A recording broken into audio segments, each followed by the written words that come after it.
Hi, I'm Hal Roberts. This is Bridge City News. Here's some of the top stories we've been following. Prime Minister Justin Trudeau says his government will do more to protect the Jewish community following yet another shooting at a Jewish school. A new report says more than $400 million in bonuses were dished out to federal bureaucrats and crown corporations. The Canadian Taxpayers Federation will have more. And a special event took place at Galt Gardens recently, honoring those who lost their lives from a drug overdose. Your nation, your province, your southern Alberta. From the heart of Lethbridge, it's Bridge City News with Hal Roberts. Thanks so much for joining us. Donald Trump has been found guilty on all 34 felony charges. A jury in New York found the former U.S. president guilty on all counts of falsifying business records in relation to his hush money trial. This is the first time a former U.S. president has been convicted of a crime. The jury reached its verdict after close to 10 hours of deliberating, which began on Wednesday. He'll be sentenced on July the 11th, 4 days before the Republican National Convention. He faces penalties ranging from a fine to 4 years in prison for each count. If he does receive some jail time, it is expected he would be sentenced for the offenses concurrently and not consecutively. Another Canadian Jewish school was hit by gunfire, this time in Montreal. The Jewish Community Council of Montreal says the Belt School at the Young Israel of Montreal Synagogue was hit by gunshots overnight on Tuesday. Fortunately, there were no injuries. This follows a shooting last Saturday when two men opened fire in Toronto at an all-Jewish girls' school. The act was condemned by both Jewish leaders and politicians. Prime Minister Justin Trudeau says his government will do more to protect Jewish schools being targeted right now.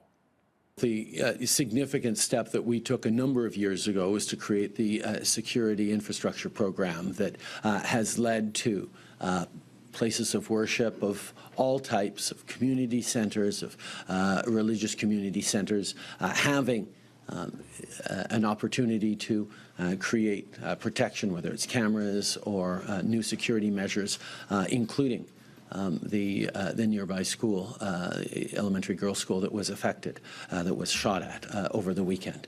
There is so much more to do, and the core thing that we have continued to call for is an end to hatred and intolerance in Canada, whether it be anti-Semitism or Islamophobia. Lethbridge Conservative MP Rachel Thomas says many Canadians simply cannot afford to go on a summer vacation this year. During question period on Thursday, Thomas said the Trudeau government needs to axe the carbon tax on fuel to help make life a little more affordable. Many Canadians just simply look forward to a small summer vacation, a road trip perhaps. It's normally a time where they can go and camp in the mountains or go to a national park or visit loved ones. But this year, many Canadians can't afford this simple delight because this government has made life too expensive. On Monday, this House will have the opportunity to vote on a common sense motion to save Canadians 35 cents per litre on gas. Will the Prime Minister vote with us, the common sense Conservatives, so that Canadians can afford a simple vacation, or will he force them to stay home? Good news, kids.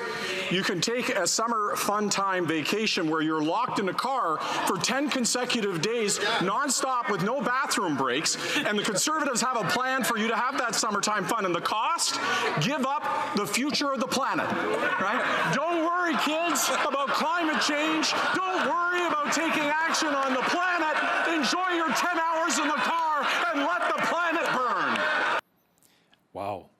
The Canadian Taxpayers Federation is sounding the alarm over more than $400 million worth of bonuses the feds dished out to federal departments and crown corporations last year. Now, to chat about this in more detail is the federal director of the CTF, Franco Terrazzano, who joins us from our nation's capital. Franco, $406 million in bonuses in 2023. Which groups received the most? Among the crown corporations, it was the Business Development Bank of Canada who handed out $59 million in bonuses to their bureaucrats. 100% of their executives took a bonus. Within the federal departments and agencies, it was the Department of Justice, where they handed out $19 million in taxpayer-funded bonuses to their bureaucrats. 97% of their executives took a bonus last year. But here's the thing. Why are these bureaucrats even getting a bonus? For failure? I mean, the PBO has been clear. These federal departments can barely even meet half of their own performance targets. So you know what? It's time that the federal government stops rewarding failure with taxpayer-funded bonuses. The $406 million pushes the total bonuses for bureaucrats working in federal departments to more than $1.5 billion since 2015. That is correct. I mean, so in 2023, the feds handed out $406 million in bonuses to bureaucrats. $210 million of those bonuses went to the bureaucrats within the federal departments, whereas $195 million in bonuses last year were paid out to Crown Corporation bonuses. Now, if you just look at the federal department bureaucrats, since 2015, the federal government gave them more than $1.5 billion in taxpayer-funded bonuses. So, Franco, if Canadians are outraged by this, what should they do? Maybe reach out to their local MP? Yeah, reach out to your MP and say, hey, enough is enough. Why are they getting bonuses when they can't even deliver good services? So right now, Finance Minister Chrystia Freeland and Prime Minister Justin Trudeau, they should end these taxpayer-funded bonuses to failing bureaucrats. Now, we do have the official opposition leader, Pierre Poilievre, who's on the record, who told the Canadian Taxpayers Federation that if he were elected prime minister, that he would end the bonuses to failing government authorities. Thanks so much, Franco. That was Franco Terrazzano, federal director of the CTF, joining us from Ottawa. The UCP wrapped up its spring sitting at the legislature, marred by accusations of overreach by the opposition NDP. One proposed law would give the province the ability to overturn municipal bylaws. It passed debate in the House before members adjourned for the summer. Backlash from municipalities spurred the UCP to make amendments and clawed back a plan to be able to fire mayors and councillors. Officials say when the bill does become law, the province would have to call for a local recall vote. On June 22nd, party members with the Alberta NDP will be choosing their new leader. One of the 5 candidates vying to replace Rachel Notley is Calgary MLA Kathleen Ganley. A hot-button issue she's campaigning on is affordability and tax relief for Albertans. So one of the first policies I put out was to increase the personal income tax exemption to $26,000. So that means that people under the low income cutoff wouldn't pay provincial income tax at all. And that would sort of phase out at higher incomes, so at the end of the first bracket. So this would be a program very much targeted at giving relief to families, in who are struggling and families who are in the middle class. Catch more of our interview with Alberta NDP leadership hopeful Kathleen Ganley coming up in the second half of our newscast. Alberta Wildfire offered an update today on the number of wildfires still burning in our province. Unit Manager Christy Tucker says there's a wildfire which is now burning out of control. There are currently 26 wildfires burning in the forest protection area of Alberta. Of those, 2 are being held, 1 is out of control, and the rest are under control. So far this year, we have had 386 wildfires. As the minister said, that's significantly fewer than we had at this time last year. The forest area that's seen the most area burned is in Fort McMurray, which has counted just 27 wildfires, but they burned nearly 27,000 hectares. That's largely because of the activity of one wildfire, MWF 017, which was classified as under control as of Monday. Praying for more rain all across the province. Well, here in southwestern Alberta, we experienced some light showers off and on once again. Jeanette Rocher is now with an early peek at the forecast. Jeanette, we also experienced some wind today, and there's a chance of a thunderstorm developing. Oh, there's always a risk of a thunderstorm developing these days, as it seems that conditions continue to be favorable for those, including into tonight. We also are seeing an overnight low of 4 degrees, meaning there's also a risk of an overnight frost. But then, you know what, as we get into Friday, we're going to see the sky clear up. We're going to see some sunny conditions through Friday, right through the weekend, high of 19 tomorrow. Now, you mentioned the wind earlier as well. And yes, that 30 to 50 kilometer per hour wind from the west continuing from today right through tonight and then into Friday as well. So what does the rest of the weekend look like ahead of us? Well, I'll be back later in the show to tell you all about that. Great. Thanks so much, Jeanette. Even with all the rain we've been experiencing lately, Lethbridge City Council gave the thumbs up to the city's updated water rationing plan. According to the Director of Infrastructure Services, Joel Sanchez, the idea is to educate people about conserving water. As it stands right now, residents are being asked to voluntarily conserve water. Officials say if the city has to implement the first stage, Locals would be allowed to water for up to 2 hours on their black or blue cart day. Outdoor watering would also only be allowed before 10 a.m. or after 6 p.m. on designated days. Officials say the plan would contain 5 different stages and would affect not only Lethbridge, but also regional customers as well. A very special event took place at Galt Gardens on Wednesday. The Come Together initiative was hosted in honor of those who died from drug overdoses in the park. Organizer Alvin Mills explained why it is so important to raise awareness about those who are battling addictions every day here in our city. The purpose of the event is to create more awareness of the opioid crisis that has hit southern Alberta. We can't put a value on a human life. We do what we can to save a human life. Right now, as a society, we got to be careful we don't normalize an overdose. Doing what we can as part of the community to give these people hope, give them know that there's a chance that they could make it other than just struggling with the addiction. This will be our 3rd year this summer that we'll be hosting recovery camps, introducing programs to help the individuals that relapse. Once they relapse, we can't just say, okay, you're terminated, you go. No, if they relapse, we provide more supports for them. According to Health Canada, there were close to 42,500 opioid-related deaths in Canada between January 2016 and September of 2023, and males accounted for 72% of those deaths. Thursday afternoon, also at Galt Gardens, Lethbridge Police celebrated the 5th anniversary of The Watch by hosting a public barbecue. The Watch is a volunteer-based program designed to provide community service for residents around the downtown area who may need everything from safe walks to first aid or even wellness checks for people living in the streets. The event was organized for people who have had previous assistance from the organization. What we wanted to do was to celebrate the 5 years and host a barbecue in the park, but mostly the reason I wanted to have it in the park was for the at-risk community that we work with, in order to kind of thank them for allowing us to walk amongst them and be in this relationship with them. They treat us quite well, and so that's what we're doing here today. They've brought a sense of extra layer of safety especially in the downtown where they're situated. People recognize them. They know what they stand for. And they've had a very good outreach with some of our unhoused individuals downtown as well. So they had a significant impact here in Lethbridge. The city founded the group amidst the height of the opioid crisis and after taking inspiration to similar groups in Kelowna and Winnipeg. West Lethbridge now has the name for its newest elementary school. The winning name that was chosen was West Cooley Station Elementary School. Alison Purcell, board chair at Lethbridge School Division, says they received 31 suggestions for the new school name. She also says that the name respects the nature of beauty of our surroundings, the iconic coulees, and our city's railway legacy.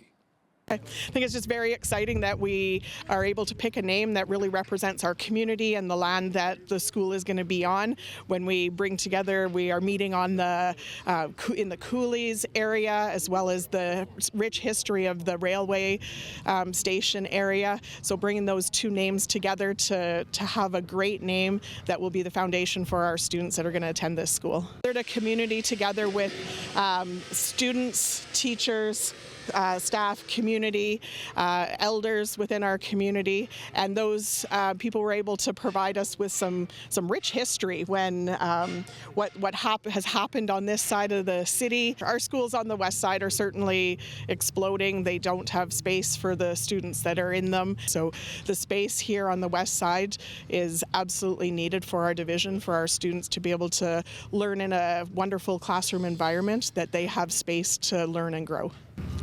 Right now it's projected for 600, so we're hoping it'll be around that to start, and then the possibility of up to 900. So it's going to be a very vibrant community.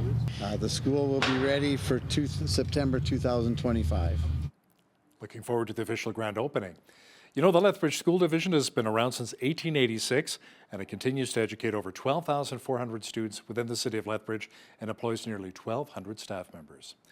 War Amps is an organization designed to support people with amputated limbs or other physical disabilities. They've begun shipping out their key tags for Albertans who apply. People can donate when applying for key tags. And the funds go to support amputees and others who are battling a disability, along with those who work for War Amps. The key tags were started as a way that our war amputee veterans can be meaningfully employed, and they were able to still work. And to this day, our amputees are still employed with the war amps to help send out these key tags. And we started it as a way to give back to Canadians as well. We were able to provide a service and not just ask for money. So this service, these key tags can go on your keys, they can go on your cell phone. Things are very expensive, and we'll be able to return them free of charge. The origins of War Amps dates back to 1918, when the Amputation Club of British Columbia held its first meeting. It was the first of many groups of war amputees across the country to organize and eventually amalgamate into a national organization. Police have taken down a pro-Palestinian encampment that was set up at Wayne State University in Detroit, Michigan. This follows a directive by the school to suspend in-person classes as government officials have encouraged staff to work remotely. TV footage shows campus police and Detroit police officers in riot gear lining up and not allowing those who were part of the encampment back onto the property. More civilians have died in Gaza, but this time it was apparently a result of Hamas ammunition. As TBN Israel's Yair Pinto explains now, a Hamas rocket launcher was set up not far from a humanitarian safe zone. The site that was struck was more than a kilometer away from the humanitarian safe zone, and there were no tents housing refugees in that area that was hit. Rather, it was the collection of closed sheds.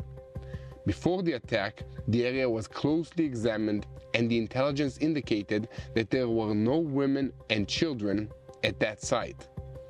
Furthermore, the attack was carried out with 2 missiles, each of them with a warhead weighing 17 kilograms. The IDF spokesperson declared, "Our munitions alone could not have ignited a fire of this size." The statement continued by saying that there is a strong suspicion that Hamas had stored weapons and ammunition in this area, and that there were videos posted to social media by Gazan residents showing secondary explosions at the site, supporting this assessment. Artificial intelligence, or AI, seems to be everywhere we turn these days, including the church. A tech company that serves the church community recently sponsored a hackathon to bring like-minded people together to explore the pluses and minuses of this powerful technology. Sam Eversole from the Global News Alliance has more. No doubt you've heard about artificial intelligence, but what is it, and why should the church care? Artificial intelligence, AI, refers to the simulation of human intelligence in machines that are programmed to think and mimic human-like cognitive functions. Artificial intelligence is growing at a rate faster than any previous technology. The rapid advancement is enabling innovative techniques and strategies for church leaders who are using AI to reach their local communities where real human connections can be made. At the forefront of these strategies is Glue.us, a tech company in Boulder, Colorado. CEO Scott Beck explains Glue's mission. Glue is a technology platform that releases the collective might of the Big C Church. And when I say Big C Church, what I mean are all the ministries, and ultimately be able to change lives, to be able to help people flourish, to be able to help communities thrive. Local pastor Carl Romas has been working with Glue for about 3 years and implementing AI tools to increase the connections between church members and weekend programming. It has just really revolutionized how we connect our people to the weekend, because really one of our things is we say, hey, how do we keep our folks engaged all the 160 plus hours after the hour that they spend with us on a Saturday or Sunday? Recently, Glue partnered with other tech leaders to host an AI hackathon, where 42 teams from all over the world came together to compete for prizes. Innovative applications of AI to advance the gospel message were the focus of the weekend event. We believe that there is a moral imperative to apply technology for good. AI is one of those technologies. God isn't surprised by AI, okay? He wasn't surprised by the printing press or the internet, and he's not surprised by AI. The technology is a tool, but really the key is the relational interaction. And I really love the approach that Glue has, that Church.tech has, that so many of these innovative companies have, where it's like, how do we bring people closer together? And closer together, again, just using these technological tools as bridges to really bring people closer together in deep, deep, deep relationship. Reporting for Global News Alliance in Boulder, Colorado, I'm Sam Ebersole. Well, the lower pressure system, which has been bringing us some rain here in southwestern Alberta, will be hanging around a little while longer. Full weather details are coming up.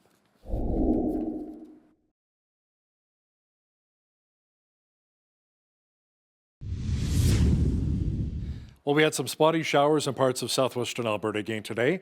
Jeanette Rocher is now with all of the weather details. Jeanette, when it comes to moisture, we may even see more tonight in the form of a thunderstorm. Yeah, well, there is that slight chance of showers along with the thunderstorm there tonight, Hal. And then after that, the sky should clear up, and we're looking at fairly clear sailing right through that 1st of June weekend. So as we're starting to get into the month of June, things are going to start to warm up, especially as we get to the end of that 7-day forecast there. So we're seeing a high of 19 degrees on Friday, clear skies. And then there's our first day of June. We're looking at 20 degrees with partly cloudy skies, clear skies on Sunday. Temperature rising to 21 and then back down to 19 on Monday with mainly cloudy conditions. And then as we get into Tuesday, moving up to 23 degrees. And look at that. Wednesday up to 29. That's going to feel much more like June should as we get closer and closer to that summer solstice. So excited. Average high for this time of year, 20 degrees. Average low, 6. 34 was our high temperature happening back in 1986 on this day. And in 1989, we had the chilliest on this day, which was -2. Okay, so we're looking at exactly 16 hours of daylight right there. If you see that, 5:29 when the sun rose and sunset this evening at 9:29. So 2 minutes longer than we had yesterday, giving us exactly 16 hours of daylight, and that means summer's getting so much closer. So excited for that. Okay, a bit of a rainy one tomorrow on the west coast, on the island, particularly Victoria, sitting at 15 degrees, 16 for a high in Vancouver, with sunshine, scattered clouds throughout the later part of the day. In Edmonton, 60K winds, but high of 17 degrees and clear skies. In Calgary, mainly sunny skies, a little bit of scattered clouds there as well, high of 16 and 50K winds. So a bit of a windy one across Alberta tomorrow. Same thing for the rest of the prairies. We're seeing 60K winds in Saskatoon. Sunshine in the morning, but then those afternoon showers are going to kind of move in there. 18 for a high there, 30% chance of showers as well in Regina, 19 the expected high, and high of 22 in Winnipeg with clear skies, but 50K winds again. It's very windy across the prairies tomorrow. As we get to the central part of the country, we're seeing clear skies for the most part. Sunshine in Toronto, Ottawa, Montreal, highs of 23, 22, and 24 in those cities. So it's going to be fairly lovely. Also in Fredericton, seeing a high of 18 degrees there with mainly sunny skies. Could see some partly cloudy skies moving in the afternoon there. Cloudy conditions with the 30% chance of showers tomorrow in Halifax, high of 19 there, 12 for a high in Charlottetown, 30% chance of showers as well there, and looking at periods of rain in St. John's tomorrow with a high of 14. So there you have it. That is your forecast. WestJet pilots will not be hitting the picket lines after all. The airline and the Airline Pilots Association agreed on a settlement process ending a possible June 1st strike. The Airline Pilots Association, which represents the more than 350 aviators at the regional carrier, issued a 72-hour strike notice yesterday that could have seen a work stoppage come as early as this weekend. Company officials say the new agreement comes as a relief for everyone involved, as well as for travelers, around 6,000 of whom would have been affected for each day of the strike. The union says the tentative deal, which its membership is set to vote on next month, will help with pilot retention, working conditions, and work-life balance. A false alarm at one of its data centers knocked out online banking services for BMO customers overnight. ATMs, however, kept working. BMO says it was working to get things online quickly, but didn't give a timeline for when the issue would be resolved. A study by J.D. Power says only 11% of Canadians are interested in buying an electric vehicle.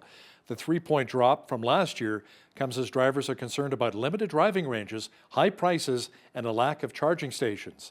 Interest in buying an EV was highest in provinces offering incentives, with 40% of respondents in Quebec and 33% of potential buyers in British Columbia indicating that they're likely to buy an EV. Not so much here in the prairies, however. Now, here's a look at today's markets. The TSX was up 173 points on the day to finish at 22,071.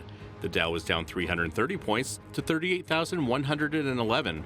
The S&P 500 was down 31 to 5235, and the Nasdaq was down 183 points to finish at 16,737. West Texas Intermediate Oil was down $1.36 to 77.87 US per barrel. Natural gas was down 10 cents to 2.57 US. Gold was up $4.95 to 23.4307 US an ounce, and silver was down 80 cents to 31.17 US an ounce. Feed wheat is at $9.68 per bushel, barley is at $6.46, canola is at $14.97, and corn is at $7.95 per bushel. Live cattle June contract was down $1.30 to $181.60. Feeder cattle August contract was down $1.18 to $259.08. Lean hogs June contract was up $1.98 to $101.68, and the Canadian dollar was down slightly over the past 24 hours to 73.09 US.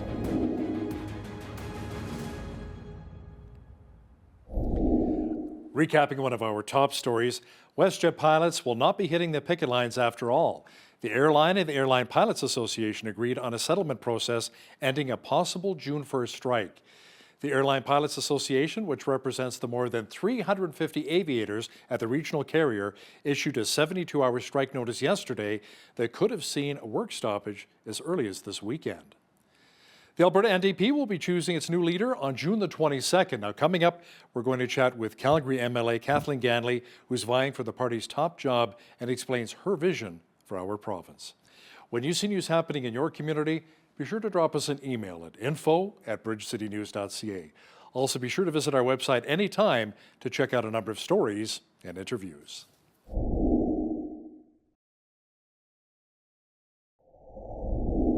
Five candidates are vying to replace Alberta NDP leader Rachel Notley on June 22nd. Now, one of those is Calgary MLA Kathleen Ganley, who served as Minister of Justice in Rachel Notley's government. She joins us now actually from our provincial capital in Edmonton. Kathleen, welcome to Bridge City News. Thanks so much for having me. You bet. Now, can you tell our viewers why you believe that you're the best candidate for the job and what it is that kind of makes you stand out compared to some of the other candidates? Yeah, so my theory of the case, if you will, is that what we need to do to win the next election is to work incredibly hard talking to a lot of folks, because that's how you change hearts and minds with one-on-one conversations, and to tell them a story about the economy, to talk to them about real concrete ideas on why our ideas are better on the economy. The UCP does a very good job of this, of telling people that if they give more money to their bosses, that they'll somehow get ahead. But that story isn't true. And so I think we need to take up a little more of that space with concrete ideas on how to cut people's costs and how to increase their wages. Yeah, let's talk about some of the other hot button issues you're hearing as you're door knocking. So what are you hearing right now? What's top of mind with people? Obviously, it is the economy, but what else are you hearing? So most people's top concern right now, I would say, is cost of living, that and probably healthcare as well. So we have a healthcare system that is basically crumbling under the UCP. It's really, well, I mean, it's quite literally in some cases held together with duct tape. And that's because, the people working in that system put their hearts and souls into it because they care so incredibly deeply about the people that they're caring for, that they're willing to sort of, work extra and stretch themselves extra to try and keep that system together. But, they can't do that forever. And it's an awful lot to ask of them. And so, yeah, people are very, very concerned about the healthcare system under the UCP and their failure to do anything about it. They're also deeply concerned about their ability to pay their rent, to pay their mortgage, to afford their groceries. Yeah, let's talk a bit about inflation right now, the high cost of living. Now, you feel, Kathleen, that Albertans need some kind of tax relief. Can you explain? Yeah, absolutely. So one of the first policies I put out was to increase the personal income tax exemption to $26,000. So that means that people under the low income cutoff wouldn't pay provincial income tax at all. And that would sort of phase out at higher incomes. So at the end of the first bracket. So this would be a program very much targeted at giving relief to families, in who are struggling and families who are in the middle class. Now, you'd also like to see an increase in the minimum wage here in Alberta, in our province, which I believe is $15 an hour, but for federal workers, it's $17.30. How much of an increase are we talking about? So if I were premier right now, I would put it up to $16 immediately, $17 next year, and then index it to inflation. In the last 5 years, inflation has gone up 18%. Minimum wage workers, they haven't had a raise of even a dime. What about the impact, though, on small business owners? That's quite a hit. I mean, $1 an hour, each of the next 2 or 3 years. Have you talked to a lot of business owners? Could they sustain that? Yeah, so I think that many small business owners already recognize that what turns the local economy more is giving people money to spend in the local economy. And when you give more to those who have less, they have more to spend in that local economy. It's actually helpful to small business. But I think in addition to that, we have started rolling out our offer to small businesses. And one of the first things we've included is, basically temporary no interest loans to cover unpaid accounts receivable. A lot of the problems that we're hearing from small business owners are about sort of cash flow, right? Especially when a larger company has failed to pay their accounts. So we are, trying to help small businesses out with that. So we make sure that we have a robust economy. Now, Kathleen, Alberta has a very long and storied history of economic success coming from the oil and gas sector. But of course, there are also concerns about how this impacts the environment. Is there a way to see the energy sector continue to thrive while also reducing emissions? Let's talk about some synergy here. Yeah, I 100% believe that energy has to be a yes and conversation. So we have to talk about supporting oil and gas and supporting new forms of energy. I think the reason we're failing to make progress on this issue is because the UCP and others who have an interest in it have very effectively framed this as an either or conversation. Either you can care about climate change, or you can have a job that pays your mortgage and feeds your family. Increasingly, that's not going to be the case. There is some level of change that's coming, and some of that is addressing climate change, but some of that is just that processes are different at oil and gas companies. They don't need to employ nearly as many people to do the same work. And so what people should have an interest in is a government that understands what's happening and is in a position to manage that diversification of our energy portfolio in such a way that it keeps people working and it makes sure that wealth vests to everyone rather than just to a few. The province recently announced that it's putting millions of dollars investing into the hydrogen sector, 28 big projects, including some projects as well in Calgary and Edmonton. What are your thoughts when it comes to putting the eggs in the hydrogen basket? Well, I don't think we should put all our eggs in any one basket. I do think there's a lot of opportunity in hydrogen. There's also a lot of opportunity in geothermal. There's also a lot of opportunity in renewables paired with storage on our electricity grid. So I think that it really does have to be a conversation about exploring all of the possibilities to make sure that we are best placed. Alberta has the minds to be a leader in this for a really long time. And if we invest in those people, if we create the ecosystem where they can thrive, we can be in a position to be exporting our technology, whether that's methane reduction or geothermal technology, to the rest of the world for generations to come. Now, you touched on electricity here, Kathleen. A lot of Albertans are hurting right now with the high electricity rates. What are your thoughts about trying to get that under control and make life more affordable for Albertans? Yeah, so I believe the thing that is driving these high electricity rates is price gouging. So it is essentially companies that have a very large share of the power market, and they're therefore able to sell their electricity in at very elevated rates, right? And they are generating massive profits while people struggle. There is a way to control this. The government can step in and limit the amount of profit that can be produced by those companies, and they should. Now, some people are calling for the Alberta NDP to move a little bit more towards the political center. Now, with that in mind, what are your thoughts on someone like Naheed Nenshi being part of this race and conversation? Do you have any concerns about maybe a change in the direction for the party? So I think having Naheed in this race is incredibly exciting. I think it'll bring a lot of new voices in. Obviously, I don't think he's the right person to lead the party. Otherwise, I wouldn't be doing this. But I don't think that it necessarily requires a shift to center. I think it requires a shift in our focus. So in the last election, I think everyone whose top issue is healthcare and education probably voted with us, right? Because we had really strong plans on that and were trusted on it.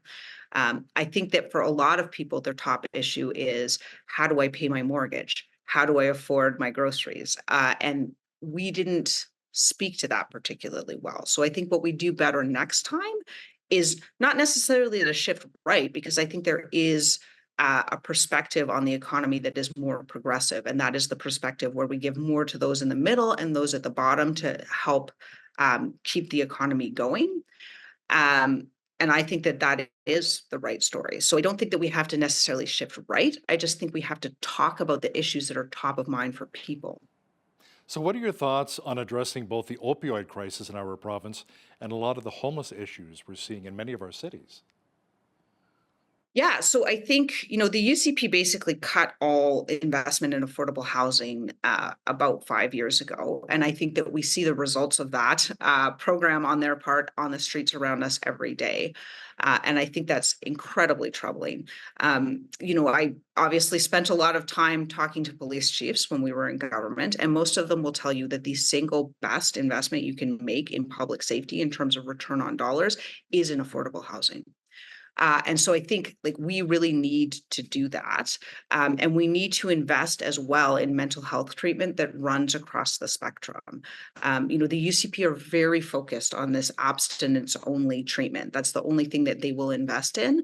That's very problematic because it's been the case for at least 25 years that we have known that while that works for some people, it isn't the most effective treatment, i.e., it doesn't work for the most number of people.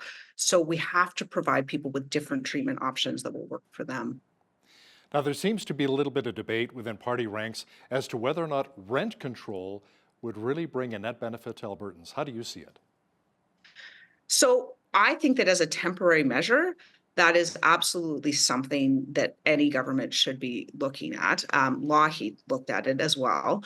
I do think that there are way more components to the solution than that, right? So there is the investment in affordable housing piece, because people who are driven out of that get pushed into the market, that inflates it. But we need to be looking as well around, how we build more, how we encourage things like co-op, how we encourage things like mixed market models that allow, for the long-term sustaining of sort of affordable housing while creating a community, right? So there's a lot of things we need to be doing, but yes, that's certainly something that I think any good government would be looking at, especially, 6 months ago when we introduced the bill and, people were seeing their rents go up by 30-40%. What about rent evictions? You hear a lot about that too. Landlords will say, no, I'm having my mother move in. I need you guys to move out. Okay, you move out and you find out they just renovated the place and then basically doubled the rent, or like you said, 30-40%. So how do we try and prevent that? A lot of the rent evictions that we're seeing. Yeah, so I think there is a way for the government to create regulations to manage some of that, not just evicting people for renovations, but there are in Calgary a lot of units that are owned sort of internationally, and they won't take what the market will bear, and so those units wind up empty, right? So we have housing that isn't in use because of that, and there are ways to control that. There are ways to sort of charge for empty units, to charge for empty lots on which a house could be built, to encourage people to sort of create that ecosystem. Now, I'm not suggesting that, I know that people need to pay their mortgage often on those suites. I understand that people, are looking to turn a profit, but I do think that when we're generating so much profit at the expense of people having a place to live, that's a problem, and that's a problem that the government can solve. Now, one of your proposals is to restore rural bus service to Alberta. How would you go about doing that? And would that be entirely taxpayer funded? So there are a lot of bus services that are popping up now in some areas, right? But it's a bit of a patchwork. It doesn't cover everything. So I think we do need to look at how to do that. We can work with existing operators and perhaps use some public dollars to fund other services. But I believe that everyone deserves access to public transit. My father grew up in Shaunavon, Saskatchewan, and that's where my grandmother remained until her death. After my grandfather passed, she had macular degeneration. So without the bus, she had no way to get to her family, right? And that's the situation of, many people living in rural communities. And if we want to sustain those rural communities, we have to think about making sure that they have the necessary public infrastructure. Kathleen Ganley is one of the 5 candidates running in the Alberta NDP leadership race. The new leader to succeed Rachel Notley will be chosen on June 22nd. Kathleen, thanks so much for joining us today from Edmonton. Thank you.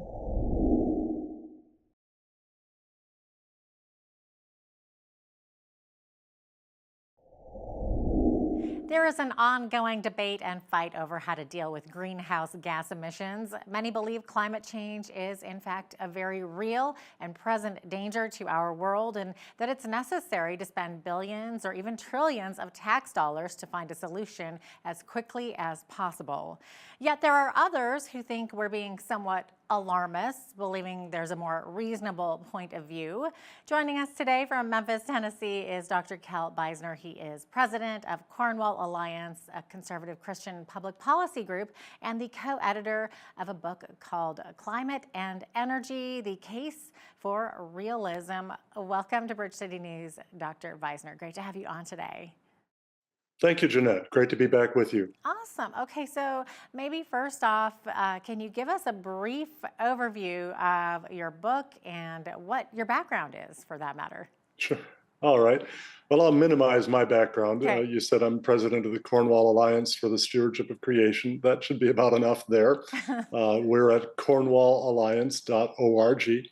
The book is a collection of 16 chapters by actually 16 different authors. 9 are climate scientists. A couple of those climate scientists are also economists. Several are energy engineers or energy management specialists, and a couple of them are development specialists. And so we've tried to bring together all those different perspectives, all those different areas of expertise, so to speak, to do a book that really tries to argue for, going down the middle of the road, which I guess means you're going to get hit by both sides, right? But people tend to think that you have to choose between 2 perspectives on climate change. Either an alarmist perspective, global warming is real, it's driven by human action almost entirely, it's dangerous to the point of catastrophe, indeed an existential threat. And we have to spend trillions of dollars to try to revamp our entire energy infrastructure around the world in order to slow global warming as much as we can, even if that's only by a tenth or a couple of tenths of a degree Celsius over the rest of this century. And then on the other end of the spectrum, at the other extreme, is the climate change denialist position, which says, no, climate isn't changing, global warming isn't real, human activity couldn't contribute to that even if it were real, we don't have to do anything at all, and frankly, it's only the commies who are pushing this thing, right? And so you've got the denialists and you've got the alarmists on opposite extremes. We've tried to take what is reflected in the title of our book, a realistic position, Climate and Energy, the Case for Realism. And in our perspective, yes, anthropogenic, that is human-induced global warming is real, but it's unlikely to become catastrophic or even significantly problematic. Indeed, the benefits of it may very well outweigh the costs. This warming could also, by the way, but won't necessarily, be moderated, prevented, or even reversed by a new natural cycle of either warming that would increase it or cooling that would decrease it or reverse it. We don't know, because we don't know exactly when these natural cycles are going to line up to do that, but we do know that they've occurred over and over throughout geologic history. And then the next point is that the cost-benefit ratio of adapting to whatever changes in climate come about is far better than the cost-benefit ratio of attempting to control global average temperature by reducing our use of fossil fuels and reducing our farming and the use of nitrous fertilizers in farming and so on. And indeed, if we choose adaptation over mitigation, if we decide, okay, we'll essentially let the warming take place as it does, but we're going to adapt to that by building seawalls to keep seawater out, as Holland has done for hundreds of years, right? Or by improving our electric grids so that more and more people can have air conditioning for their homes, and so on. Adaptation is going to make it so that life after climate change is likely to be far, far better than it is before it. Mm-hmm. And yet here we sit with this ongoing debate or even a fight about how to deal with these greenhouse gas emissions. And of course, people are saying, follow the science, but anyone who disagrees with the current narrative held by most politicians and universities seems to get canceled. So is it unreasonable to question the science behind this? And if so, then why? You said that you had a number of scientists contribute to the book that you wrote, right? We have 9 climate scientists contributed to the book, including some of the world's top climate scientists, all of them heavily published in the peer-reviewed literature. So this is not, a science denialist effort by any means. And the notion of questioning science is not unscientific.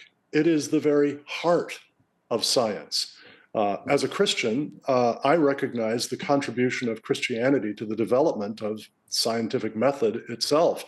We can actually tie it back to a single verse in 1 Thessalonians 5:21. The Apostle Paul wrote, "Test all things, hold fast what is good." Well, that's the essence of scientific method. And so for somebody to say, well, there's a consensus and therefore we must all just trust the science, is very unscientific. And instead, what we find is that empirical investigation constantly needs to correct our errors in hypothesis and theory and expectation. You can go back to the Nobel Prize-winning physicist Richard Feynman and his famous clip available on YouTube also all over the place on the key to science. He says, when we try to figure out how something in nature works, first we guess, then we make some predictions based on what would happen if the guess were true. Then we make observations in the real world. And if the observations contradict the predictions, the guess is wrong, no matter what. That's science. Mm-hmm. Now, let me build just a little more on that, if I may. Sure. I have no problem with the massive scientific assessment reports that come out of the UN Intergovernmental Panel on Climate Change, because those are not alarmist. You'll never find catastrophe, crisis, existential threat, that sort of language in them. And they call for amounts of warming over the next century or two that are frankly well within our ability to adapt. And they tell us, actually, the 2018 special report on global warming of 1.5 degrees Celsius tells us that even if we did nothing to slow global warming, the impact of that warming by the end of the century would only reduce gross global domestic product by about 2.6%, which would mean that instead of being almost 9 times better off than they are now for average people around the world, people would only be about 8.5 times better off than they are now. That's not catastrophe.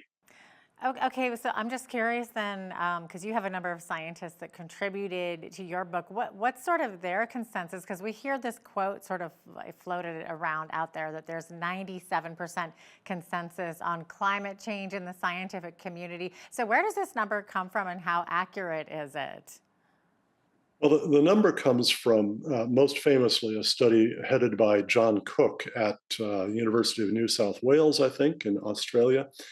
And the sad thing is that, frankly, that did a really, really lousy job of framing the issue. Because if you actually pay careful attention at how it was framed, the best you can come up with for a 97% consensus is that global warming is real and human activity contributes to it. Now, I don't deny that. I don't know any climate realist who does deny that. I don't know any climate skeptic who denies that. All of the authors of our book would agree with that. Where you don't get consensus is when you go from there to, yes, and that warming driven by human activity is going to be overall dangerous, indeed catastrophic, even an existential threat to humanity and other life on Earth. We have to spend hundreds of trillions of dollars through the remainder of this century to try to reduce that warming. And that means we have to quit using fossil fuels and turn more and more to wind and solar. When you start bringing those things in, that so-called consensus just disappears. And as soon as you attach a price tag to any of this, for instance, polls in America will show that Americans generally think that climate change is a very serious problem. Ask them if they still think that when it will cost them as little as $1 a month extra for their electricity bills, and all of that disappears. And so the notion of 97% consensus among scientists on this is just simply not well supported by the data. But besides that, consensus is not science. The whole history of science is a history of one-time consensus being destroyed by new evidence.